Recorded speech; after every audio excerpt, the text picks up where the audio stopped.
क्या नहीं है? चल बता, सच बताओ है नहीं है? चल उतार, चल ये भी उतार।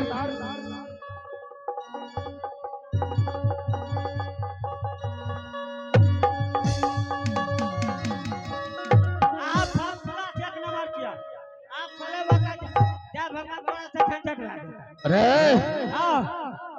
ये बताओ, आजकल तुम कहाँ रहते हो? ये बताना ना चाहिए आजकल हम कहाँ रहते हैं। आजकल बेला मझारी में रहते हैं। बेला मजारी में क्या करता है रे? हम ड्रम को ड्रम दारू सेल करते हैं।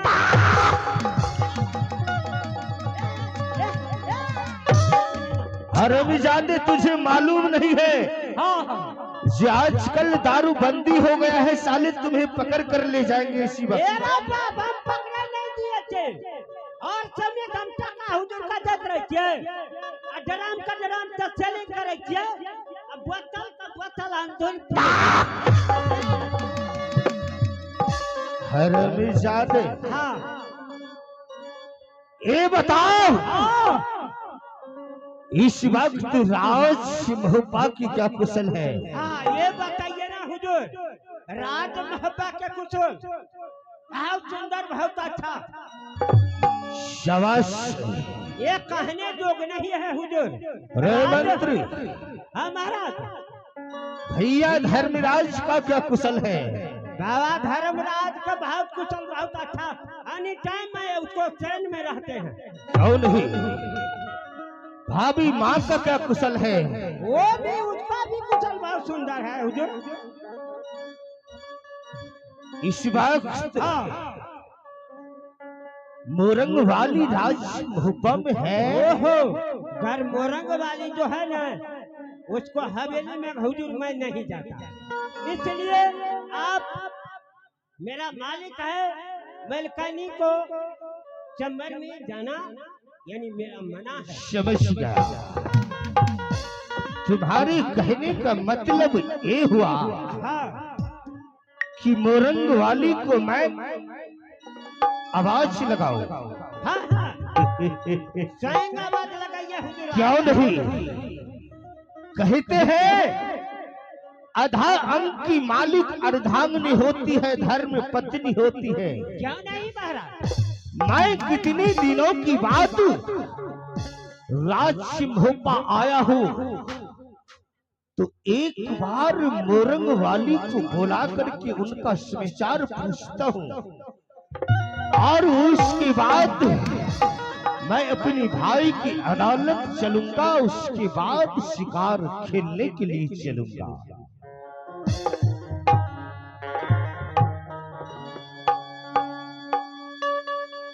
सुंदरी सुनब है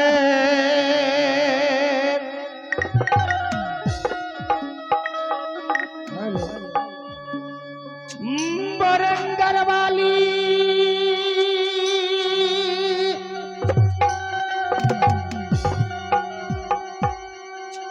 सतपरती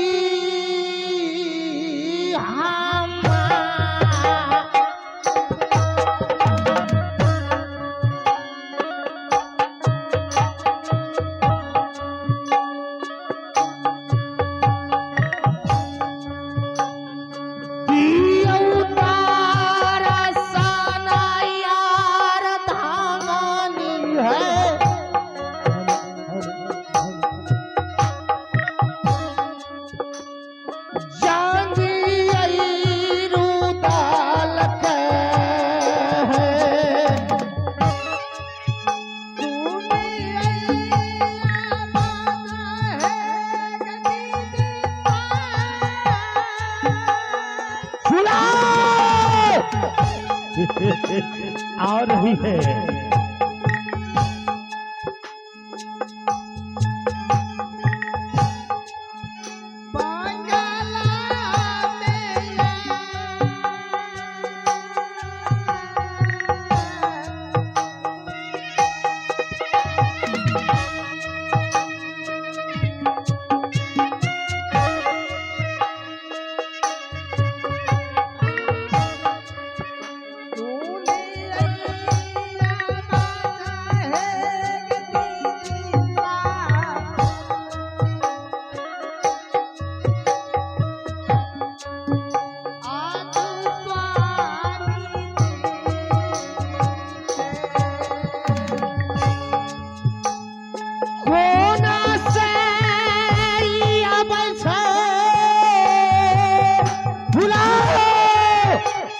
हाँ,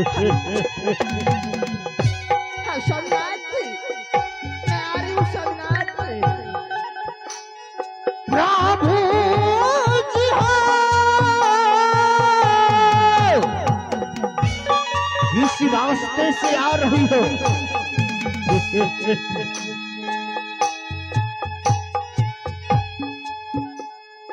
गोरा की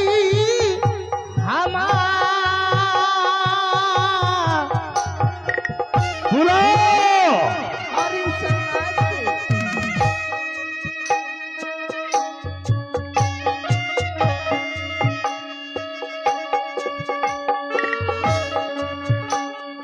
कौन से आवाज सुना पै छै,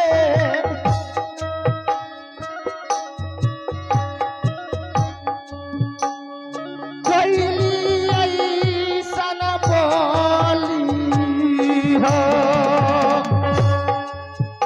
जाएंगे हमारा है जल्दी सीता।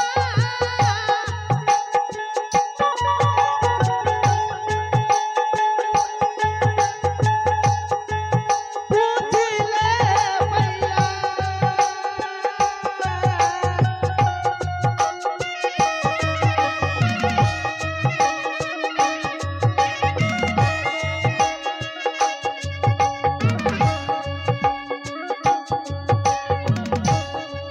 जाएंगे हमारा है जल्दी सीता।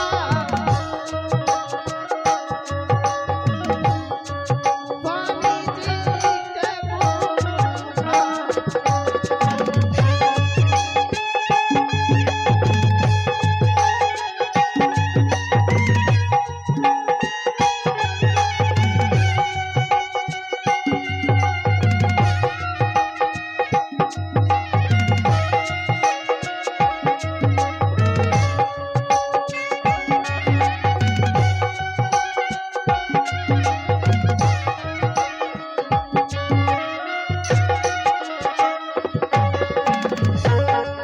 सुनी मारू के ले गई जी करको।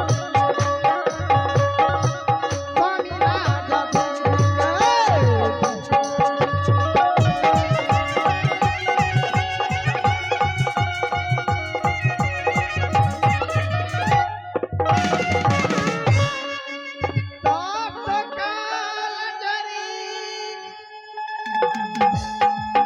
स्वामी जी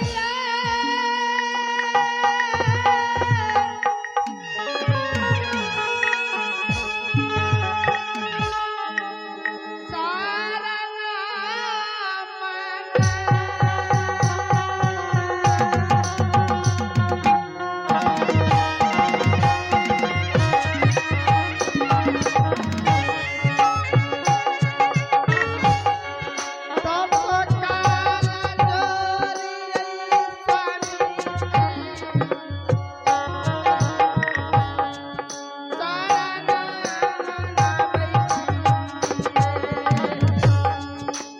जुग जुग जीविहा,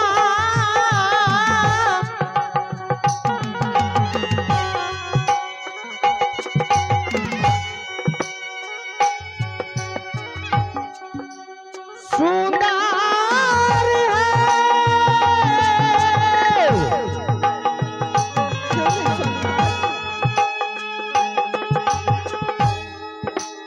लाखा है परी, जुग जुग जियो इस राज्य मोहब्बत की धरती पर सुहागवती दिवा। सुनी सोमनाथ जी।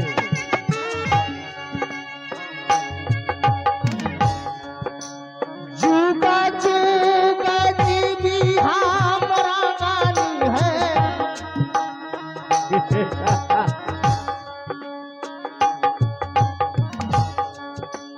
लाखा यही परिस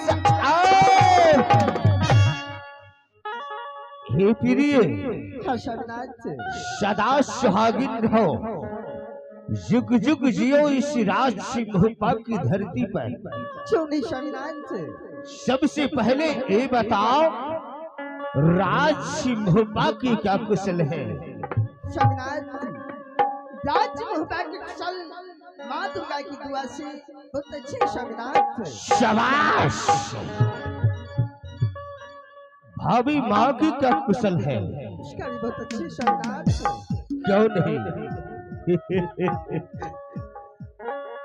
अपनो कुशल है,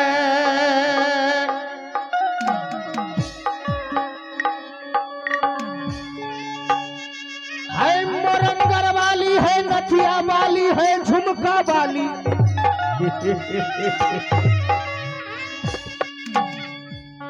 पियऊ सुंदरी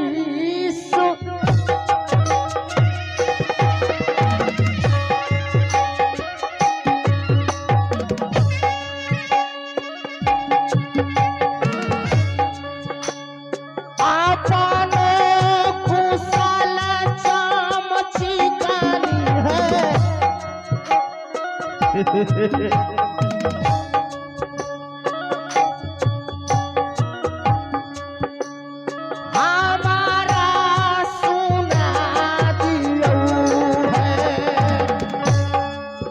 हमारा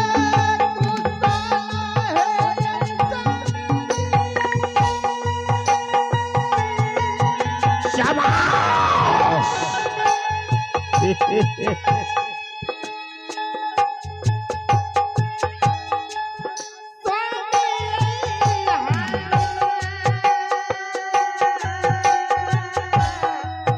क्या नहीं?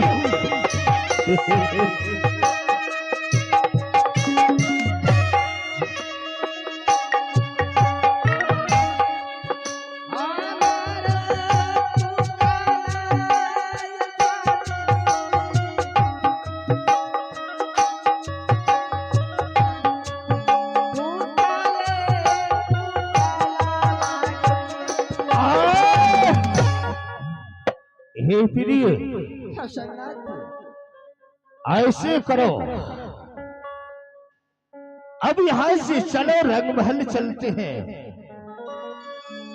आज तुम अपनी हाथों से खाना बनाना। आज तुम्हारे हाथ का खाना खा करके मैं कहीं शिकार खेलने के लिए चलूंगा। क्यों नहीं स्वामीनाथ, अवश्य मैं खाना बनाऊंगी स्वामीनाथ। ठीक है प्रिय, चलो यहाँ से रंगमहल चलते हैं। मगर स्वामीनाथ, आज मैं बहुत खुश हूँ स्वामीनाथ। सुना हरिणी शादी, आज मैं बहुत खुश हूँ स्वामीनाथ। हाँ स्वामीनाथ। किसे देख करके तुम इतना खुश हो? ये स्वामीनाथ, एक पतिव्रता नारी क्या चीज देख करके खुश रह सकते हैं स्वामीनाथ। समझ गया। तुम्हारे कहने का मतलब ये हुआ कि एक पतिव्रता नारी अपनी पति को देख करके खुश हुआ करते हैं। क्यों नहीं स्वामीनाथ। चलो रंगमहल चलते हैं। क्यों नहीं स्वामीनाथ।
ध्यान दें, कार्यकर्ताओं से आग्रह है